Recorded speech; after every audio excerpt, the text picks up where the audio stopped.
Hello? Who is this, sorry?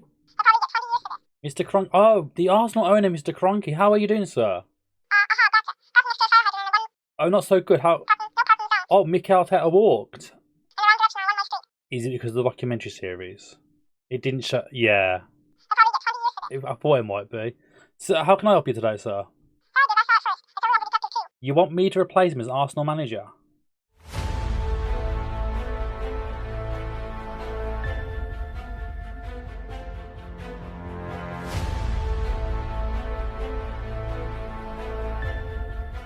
So you heard it correctly there with my call with Mr. Cronky.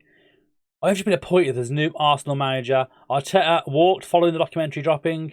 Of course, if it's in the documentary already, you'll know all about this. So yeah, Arteta walked, and now Murph FM has been appointed as a new club manager. Of course, a lovely wage there, £72,000 I've been put onto already.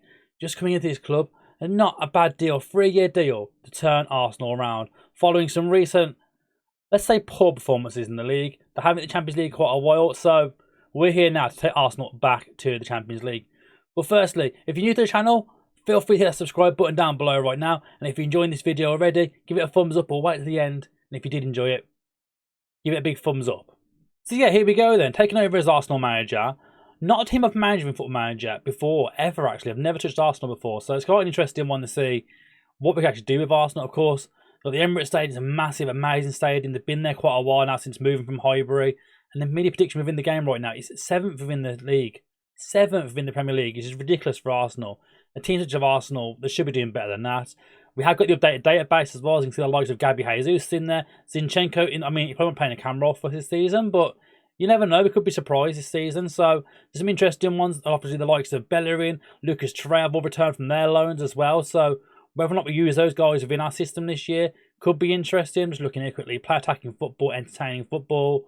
Sign players under the age of 18 for the future. We're not only here for 1 year, so we probably won't be doing any of that. But let's get into it. Managing Arsenal, can we do better? This is all or nothing. So the first thing we're going to notice straight away is there's some players that are going to be out of contract soon with Arsenal. We're only here for 1 year, so I'm not too worried about that. It's basically, we're aiming to get Champions League football within 1 season with Arsenal. They haven't done it for a while now. They keep hitting Europa League or not even getting Europe. I could be right in saying so. I could be wrong. Let me know in the comment section down below if I am wrong in that. Correct me down in the comment section. But yeah, the plan is we do 1 year at Arsenal. We're not going to do any transfers this first window. January could come around. We could spend some money then possibly. But this first window, no transfers. We're using the real life team, the real life transfers of players who have came into Arsenal. Of course, they've done pretty good already. They've brought in some pretty good names already this transfer window. So I'll have a quick look at some of those. Zinchenko being the first one from Manchester City. Very versatile player. They're saying you can play him when he can. You can play him further up the field in the wings. Left back, of course, he's played for Man City quite a lot in recent years. But he's still 24. He's still quite young as well. And that versatility is very key for me this season, I think. We're using him quite a lot. We've got Fabio Vieira, the new midfielder, coming in as well. I'm not sure if we're going to play him out wide or through the middle yet this season, but we'll get into all that with the tactic. But Fabio Vieira is quite an interesting player. Some great player traits. You can see just above my head here as well. Tries killer balls often. Moves the ball to the left foot before dribbling. So, as an inverted winger on this side, inside forward, possibly cutting in. He's got some great attributes here. So, possibly using him there. And obviously the big one, the big money sign so far has been Gabby Jesus coming in from Man City also. Is he going to be the number 9 this season? This is where I'm thinking, well, we got 6 months till January transfer window. We'll try him out the first 6 months. If he isn't hitting the heights of it, we bring in someone massive in that January window to replace him. So we're going to go with it though. Obviously, Arsenal are relying on Gabriel Jesus to be their main number 9 this season. Of course, Aubameyang went last year. Lacazette's now gone as well. So he'll be the main man. Of course, there's other options as well. There's the likes of Nketiah, there's Balogun, even Gabriel Martinelli could play out through the middle as well, possibly. We don't know. We're going to try some different stuff within this save, but we have 1 year to get Arsenal back into the Champions League. I'll take it for the league title, but I think they're a long way from that. So if we can get back in the Champions League within 1 season, great. Maybe we'll even do another year of the save and see how they do in the Champions League and keep pushing on. Who knows? But for right now, the plan is 5 episodes over the next few weeks with Arsenal, and see if we can get Arsenal back into the Champions League. Again, as you can see in the title, it's all or nothing. It is all or nothing. So on my first inspection of the team, I've had a quick look around. I've picked my 11. I've got a tactic which I'm going to show you in a moment. But there's a few players I'm thinking we should probably get out the door. First off, Hector Bellerin. You might wonder why Bellerin. He's a really good player from Football Manager. Why would you get rid of him? Why would you risk losing such a key right back? Basically, he went on loan last season in real life. I kind of feel like he probably wants to leave Arsenal by this point, sort of thing. Maybe this team don't want him so much now. I don't know. He was on a hefty wage. Tomiyasu's came in as well. I kind of like Tomiyasu. The looks of Tomiyasu. And Maitland-Niles can play in that right back role as well. So I'm thinking, there's cash in. There isn't much money already at Arsenal. 10 million to start with. So I'm thinking, we cash in now, get some players sold this window. And then in January have that money to spend if we do need to use it. But Hector Bellerin, 22 million. There's interest from Man City already. So potentially he could go. I mean, it's a bit of a weird one because they've got Kyle Walker and Cancelo who can play right back already. But if they want to pay the money, he can go. Bernd Leno's the next one. He's not a starter now, really. 100 grand a week. He's a backup keeper in my eyes. I'm thinking, you know what? We don't really need him. Matt Turner can sit on the bench all season. Ramsdale will be our starter for us anyway. We do have Runnison as well there if we really need to. He's available right now. But, I mean, we might say he can stay around. I mean, some big clubs actually after him there. But for 500k, I'd rather keep him and try and make that close to 20 million for Bernd Leno right now. So he's another one we're going to try and get rid of. Going down then, there was one more as well. Cedric. Again, it's just another right-back option. I don't think we really need another right-back option. Basically, I'm seeing it as Tomiyasu is going to be our starting right-back for this season. I like a lot about him. Good stamina about him. Good work rate as well. Getting up their wing. Decent dribbling and crossing. It could be better, but it'd be nice to see how he gets on within the first season of this save. And then the other one, Maitland-Niles can play that role as well. Pretty bloody well, to be fair. Looking at him, he can end up starting, possibly, to be fair. Looking at Maitland-Niles right now, if you compare him to Tomiyasu, it could end up with Maitland-Niles starting. I mean, technically, attacking, vision and speed are better on Niles, but the physical, defending, mental and aerial attributes, Tomiyasu are also very good. So we're probably going to rotate these two quite a lot this season, which makes me realise we don't really need Bellerin. I mean, we can always play Maitland-Niles out on the left if we need to, cover Tineri as well. So we've got Zinchenko who can cover there as well. So we've got a few players we can rotate within this team, but there's quite a lot of backups right now. So we've seen the ones that are going. Let's have a look at the formation and the players that are staying for this season. So the plan is 4-2-3-1, similar to how Arsenal line from real life there. You can see it there. This is the GOR Swansalona version 3. There's a link in the description to Gareth who made the tactic and Hood Gaming who's made a video on this tactic. So if you want to learn a little bit more about the tactic, I won't go too in depth in this series because you can see their videos and you can kind of see what it's all about within that video. But basically, we've got the inverted wing getting inside forward and a cut inside, supporting Gabriel Jesus with Odegaard, playmaking the ball into these runners basically. So you need to know, fullbacks attacking up there, Partey is the box to box. He'll be doing a lot of the running wash. Xhaka distributes the ball out and about to all the players involved. This is the plan though, basically, for our starting 11. These are going to be our main guys. Obviously, my big question is the main one is up front right now. Jesus, can he be our main goal scorer? I mean, each time at City, he wasn't like really bad. I mean, 14 in 34, 9 in 29. He can get goals, but it'd be interesting to see now as the main guy, as the number 9 at a club. Can he be the main man and get the goals basically this season? It'd be interesting to see.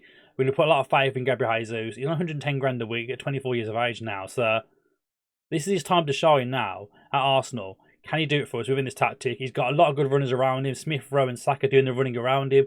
Odegaard can play ball through all day long to find him.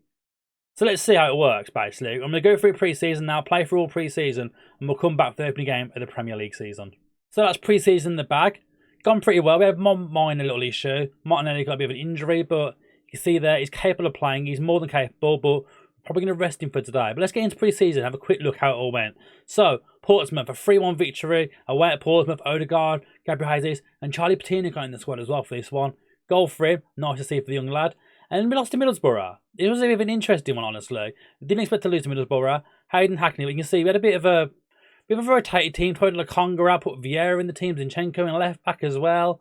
So, we tried some different players out. Didn't really work out for us. So, we learned from that one. Didn't do it again. And then we took on Derby and we absolutely smashed them. A 4-1 victory. Gabriel Jesus getting a hat-trick as well. You love to see that. Hopefully more out this season. Fingers crossed. Schalke. We went away to Germany as well. Little game against Schalke. Pepe coming on as well, getting a nice goal. So, don't know if we're going to start Pepe this season so far yet, but him scoring Odegaard was great to see. And the last pre-season game, we took on Inter Milan, a 3-2 victory at the Emirates as well. Goals from Smith Rowe, Gabriel, and Odegaard. Saw seal the deal. 3-2 victory over Inter. Lovely little pre-season. Only the one loss and then a little blip to Middlesbrough, but we can work through that and carry on this season as we start things out against West Ham United. And here's the team for it. It's basically what we said before. We haven't changed anything. There's a few bits of interest happening as well. Saka's got some interest as well right now from Man United, but he ain't going with off him a new contract already and he's happy to sign it. So we're waiting for the final little bits there, but he ain't going nowhere this season. We're not selling anyone, apart from the ones we've mentioned prior. I mean, we can go into that quickly and have a quick look now who actually left in the end. We did mention Leno. He went to Sparta Moscow for 8 million in the end. Hector Bellerin we sold for 17.5 million after Manchester City. And Cedric for 9 million to Napoli. So the three boys who wanted to sell, they've all gone out the door. See you later, lads. Best of luck. We didn't need that many right backs anyway. Of course, we've mentioned already, the likes of Matt and Niles can play there. I mean, Kieran Tierney can play there if we really need to. If we got really, really stuck and put Zinchenko in left back. So we do have options already. So we don't really need to much. We don't really need to mess much with them positions right now. We're quite well in depth in this team now, so I'm happy. That's going to be the team for today. Let's get into it. Opening game of the Premier League season. Can we make Arsenal a Champions League team once again? It's a big game. We're at home. We're against West Ham United. Let's get to it. So the teams line up here. Oddly enough, some interesting ones here for West Ham. It looks like they're playing with a back three here, like Dawson, Ogbonna and Zuma as a back three, with Cafal and Cresswell. So it's a back five sort of thing with the two wing backs there as well. Oddly enough, Samaka doesn't start from as well today, so their new striker not in the team today. So it'll be interesting to see how West Ham do in this one, missing their new striker. But I mean, Antonio's still more than capable of getting some goals for them, so it'll be interesting to see how it goes. I think it's still important rivalries here. I expect to win. Make sure we do. Motivate. The boys are motivated. They're ready to go. How are you feeling today? You're about to make your managerial debut for Arsenal. I'm ready. I am ready. The first goal, of course, the first goal. Tom Kennedy, some stupid questions, mate. Absolutely dumb questions. Let's get into it. We've seen our team. I'm interested to see how these lines up. I'm guessing it's going to be like a 5 back 2 in the midfield. Wingers and 1 striker possibly for these guys. As a guess. Yeah, pretty much. Rice and Chick in the middle. Bowen on this side. Vlasic and Antonio going through the middle. So, a back 5 trying to break that down without only 1 striker could be interesting. See how Jesus gets on today for us. But we'll see how he does. We'll see how he does. I mean, we're more than capable. We've got them wing players as well. Odegaard coming in from behind him as well. So, there's enough quality within this Arsenal team to make things happen. Big ball cleared out now. Kufar gets the ball. Finds Zuma. He can bring it forward now. Bowen. And good play here from West Ham. Just keeping the ball, taking their time. Is loving the closing down from Smith Rowe there. It's a shame we didn't get more from it, really. We could do press them a lot more than this. Maybe we'll tell them to press a lot more because that defence. They're not the fastest defenders. And that's a great challenge by Jesus there. Odegaard. Smith Rowe. Through. Gabby Jesus. Oh, he's done it as well on his debut. We were concerned about him getting goals. 6 minutes in, he's got his first goal for Arsenal. Gabriel Jesus. And it all came from him winning that ball back as well. That challenge of his, win the ball back, was what got us that goal there. It's a great, great first goal here for Arsenal. I mean, short free kick now, though. I mean, it's a good little bit of play here. So for, oh, and Xhaka. Of course, it's Xhaka. Boy, is it always Granit Xhaka. I wondered, do we start him? Is he going to be a starter in this Arsenal team? We thought, as a DLP, he's got the quantities and quality to do that job. And I mean, he's giving out a penalty in the opening 10 minutes. Well, just over opening 10 minutes, yeah, 11 minutes in. As Suchek steps up, Ramsdale can't get there. It's already 1-1. Granit Xhaka might be an interesting one this season. Do we keep him in the team or do we drop him? I mean, my other idea I was thinking was putting Odegaard a little bit deeper as the DLP in this formation. And then we put in Fabio Vieira. Fabio Vieira jumps in that cam role possibly instead. So we'll see how that goes. And, oh, it's very close. Saka. Oh, my days. It's been seconds. Mere seconds since the West Ham goal. We've gone the other end of the pitch and scored straight away. This is what you want to see from your team. Straight away, back in the game. We've gone straight to another highlight from the kickoff here as well. It's a great start here for Arsenal. I mean, literally on the back of that goal from the penalty, straight away countering, getting a goal, perfect timing. So Odegaard now plays it inside, finds Xhaka. It's a great ball from Xhaka. And Jesus, oh my God, if he scored that one, if he'd made it 3-1 there, back to back to back goals, have been absolutely insane. But you never know. Odegaard now, big corner in. I was headed away by Kurt Zouma. You're not beating Kurt Zouma in the air. You're never beating Big Kurt in the air. So a good start so far. 20 minutes in. 2 big goals for us. Hopefully we don't concede any more now, really. I mean, I do worry the likes of Xhaka being in there. Obviously, we've seen what he can do already. Ben White's already on a yellow card as well after like less than 20 minutes. So that is concerned. It's a big ball forward. I don't know why he's gone for the long ball there because Jesus is never going to win those, is he realistically? Not in a million years is he beating Kurt Zouma in the air. Vlasic finds Cresswell. I mean, there's a lot of room if we can get on these wings and attack these wings, honestly, because likes of Dawson being that left centre-back isn't going to do very well for West Ham when you have the pace of Saka on that right-hand side, getting in behind Cresswell. So maybe focus play a bit more on that left-hand, on that right-hand side, even, possibly going forward. And Smith Rowe now finds Jesus again, and surely, oh, he's done it again. It's the second goal of the season for Gabby Jesus. I worried. I really did worry him being our starting striker, but 3-1 up within 20 minutes. You can't really complain like, can you? I mean, we've done well here. Win the ball here. Tierney win the ball. Smith Rowe, first time lays it through. Ogbonna made that run out and made so much space there for Gabriel Jesus. He puts it home to make it 3-1 Arsenal. So we just missed that bit quickly there. As the highlight came out of nowhere, Odegaard had a quick free kick and finds Gabriel in there. It's 4-1 Arsenal. We missed the initial goal there, but suddenly we're absolutely dominating. Gabriel, with a backstick header, puts it home for Arsenal from the free kick from Odegaard. Absolutely out of nowhere. That goal came out of nowhere. The highlight came on and bang, it was in before he even got a chance to speak. Before we even got a chance to speak, he'd already scored it already. So he had to go from the highlight there at the end of it. But 4-1, not a bad return for the first half, really. I mean, Xhaka, when that penalty was a bit bad earlier on, but he's on a 7 rating already. So he's instantly turned it around. You're doing brilliantly. Keep going. I mean, I'm tempted to try what we mentioned prior, actually. So Saka has a bit of an injury, though. So, I mean, we do need to get Saka off at this point, I think. We'll rest him. We'll put Fabio Vieira in that right-hand side. And so we have mentioned prior, he's left-footed. So the fact he can cut inside as that inverted player and get chances, we'll see how he does there for a little bit. Make his debut today. I mean, we want to try and get Balogun in the team at some point this season as well. We'll try and get him and the likes of Nketiah as well, both strikers in there. But at the moment, Gabby's on 2 goals. So I refuse to take him off on 2 goals. It's only going to upset him. On his debut, getting taken off when you're on a brace, it wouldn't be a smart move from me. So let's avoid that for now. Maybe if he gets the hat-trick, we'll bring him off and we'll see how things happen then. I mean, I'll be tempted to put Balogun in there because I'm intrigued to see how he develops within this game. But with only 1 season, we probably won't get to see much of it anyways. Cresswell finds Souček narrowly over the bar there. I think Ramsdale had it covered just about there, but still a very close chance for West Ham. Tomiyasu now has a free kick, finds Partey, Xhaka. I mean, Xhaka's done a bit better since getting away that penalty earlier on. Kieran Tierney, he's still got the ball here. He's still going across goal. Oh, I mean, penalty ref? Is he going to go to VAR? The referee's ran off here. It's going to VAR. It could be a penalty here. A foul on Odegaard in the box.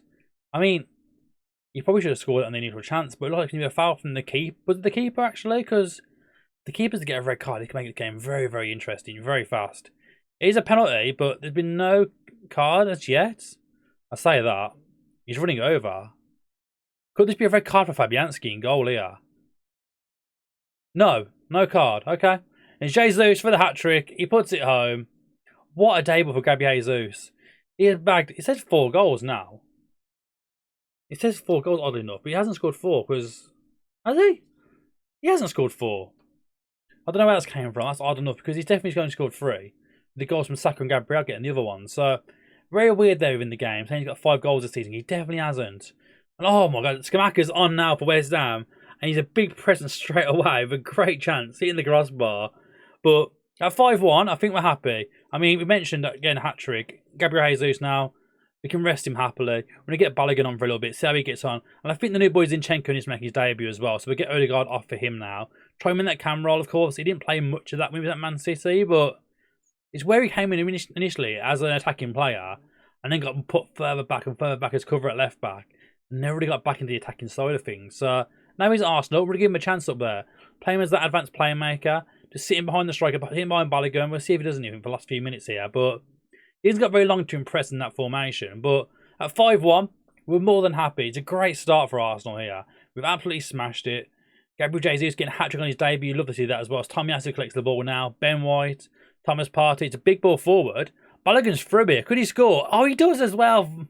Balogun. He's saying a 5th goal of the season for Balogun as well. So there's definitely something bugged out here within the game because he's only just come on. It's his 1st goal of the season. But a 6th goal for Arsenal here in the opening game of the season. Maybe we should be looking ahead of, like, not just finishing Champions League, challenging for the title maybe? Or we're getting a bit too optimistic already. It's the first episode. We're winning 6-1. Maybe we've been a bit too optimistic thinking we can win the league, but we're already sitting top. It was sitting pretty top of the table. We've had 14 shots out of 21 as well on target. So it's a great game. A big, big victory for Arsenal. We get to full-time here at the Emirates. Arsenal 6, West Ham 1. What more could you want from an opening episode of a new series than to absolutely batter West Ham at home with your new goal scorer, Gabriel Jesus, getting a hat-trick? You couldn't ask for anything better. You couldn't ask for anything better. So there we have it. Episode 1 in the bag. First match of the Premier League season. A 6-1 victory against West Ham at home. And the boy we thought could be a bit of a problem for getting goals this season, Gabriel Jesus, has proved me wrong straight away with a hat-trick in the opening game. What a way to start the series. If you've enjoyed this episode 1 of this new series, Arsenal All or Nothing on Football Manager 2022, feel free to like this video, subscribe to the channel. We'll be back with episode 2 very, very soon. Thanks for watching.